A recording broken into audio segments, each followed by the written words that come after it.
9 साल पूरे होने पर सरकार का किया बखान। मोदी सरकार के 9 साल सफलतापूर्वक पूरे होने पर राज्य मंत्री वीरेंद्र तिवारी के द्वारा शहर के पीडब्ल्यूडी गेस्ट हाउस में प्रेस वार्ता की गई, जिसमें उनके द्वारा 2024 को लेकर रणनीति और पिछले 9 साल में सरकार के द्वारा जो कार्य किए गए हैं उसको लेकर जानकारी दी गई। उनके द्वारा कहा गया कि जम्मू कश्मीर मोदी के कार्यालय में ही स्वतंत्र रूप से भारत में सम्मिलित हुआ है। पहले वहां लोग रहने को डरते थे, आज वहां खुलकर रहते हैं। कोई भी व्यक्ति वहां पर रहकर जमीन खरीदकर वहां का निवासी भी बन सकता है।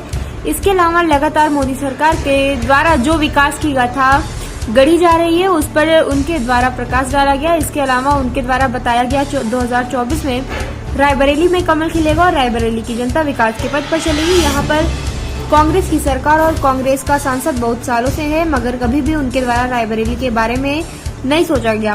पिछले लोकसभा चुनाव में विजयी होने के बाद भी जीत का प्रमाण पत्र उनके द्वारा लेना उचित नहीं समझा गया। आज भी पार्टियों के लोग बीजेपी में शामिल होना चाह रहे हैं, जो किसी कारणवश दूसरी पार्टियों में चले गए हैं, आज अपनी पुरानी पार्टी में वापस आना चाह रहे हैं। उन लोगों के लिए भारतीय जनता पार्टी के द्वार हमेशा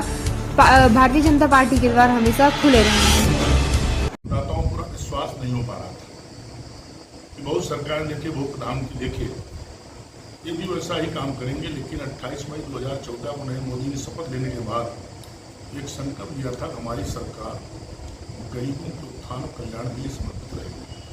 तब भी कांग्रेस से विपक्षी दलों ने पास बढ़ाया था कि हमने गरीबों का कल्याण नहीं किया, गरीबी क्या कल्याण करेंगे। इन मोदी संकल्प को अपने याद रखते हुए पूरे 5 साल निरंतर विभिन्न लाभकारी योजनाओं के माध्यम से गरीबों को कल्याण के अभियान शुरू। 2014 में देश के मतदाताओं ने 41% मत और आशीर्वाद दिया था। उसके परिणाम स्वरूप 282 सांसद जीतकर मोदी प्रधानमंत्री बने। मोदी सरकार की लाभकारी योजनाओं का लाभ पाकर मतदाताओं को विश्वास हुआ, मतदाता प्रसन्न हुआ और 2019 में जो लोकसभा का चुनाव हुआ 41% से बढ़कर 51% मत मिले और 282 से बढ़कर 303 सांसद जीतकर मोदी की सरकार फिर से मुख्यमंत्री बनी।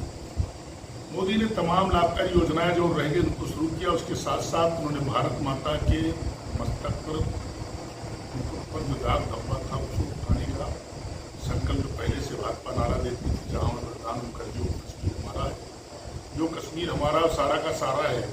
भारत का अभिन्न अंग होने के बावजूद अभिन्न अंग नहीं था, वहाँ दोहरी व्यवस्था चलती थी। इस दोहरी व्यवस्था का विरोध करते हुए डॉक्टर श्यामा प्रसाद मोदी बलिदान हुए थे। 2 विधान 2 निशान 2 प्रधान का विरोध करते हुए जम्मू कश्मीर भी समान व्यवस्था है। जम्मू कश्मीर कोई रह सकता है, जम्मू कश्मीर कोई उद्योग चला सकता है, जम्मू कश्मीर का व्यक्ति कहीं भी शादी विवाह कर सकता है, इसी प्रकार काम कर सकता है। उसमें कोई विभेद नहीं होना चाहिए। जो विभेद था बाधा को दूर कर लिया 370 और 35 से समाप्त करके वास्तविक रूप से जम्मू कश्मीर को भारत का अभिन्न अंग बनाते हुए भारत माता के मुकुट पर जो दाग धब्बा था उसको मिटाने का। उसके बाद हम लोग लगातार वर्षों से आंदोलन कर रहे थे, मांग कर रहे थे सांस्कृतिक राष्ट्रवाद के रूप में श्री राम जन्मभूमि पर भव्य मंदिर का निर्माण हम करेंगे। विपक्षी दल लोग कहते थे मंदिर तो बनाने कह रहे हैं लेकिन तारीख नहीं बता रहे हैं, इनको मंदिर बनाना नहीं है चुनावी एजेंडा। लेकिन भाजपा ने कभी राम जन्मभूमि मंदिर के निर्माण को राजनीतिक एजेंडा रूप नहीं दिया। सांस्कृतिक राष्ट्रवाद के रूप में उसको हरदम आज भारतीय रहे।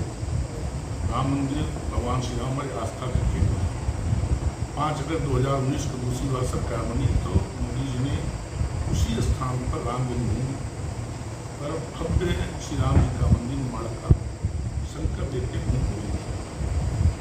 देश में अल्पसंख्यक वर्ग में एक दुर्व्यवस्था चल रही थी। माताओं बहनों को उत्पीड़न करने के लिए तलाक व्यवस्था, छोटी बात पर तलाक दे देना, एक के बजाय अपने हिंदू धर्म, जैन धर्म, सिख धर्म में, बौद्ध धर्म में एक विवाह व्यवस्था है, वहाँ अनेकों विवाह व्यवस्था कोई बाधा नहीं है।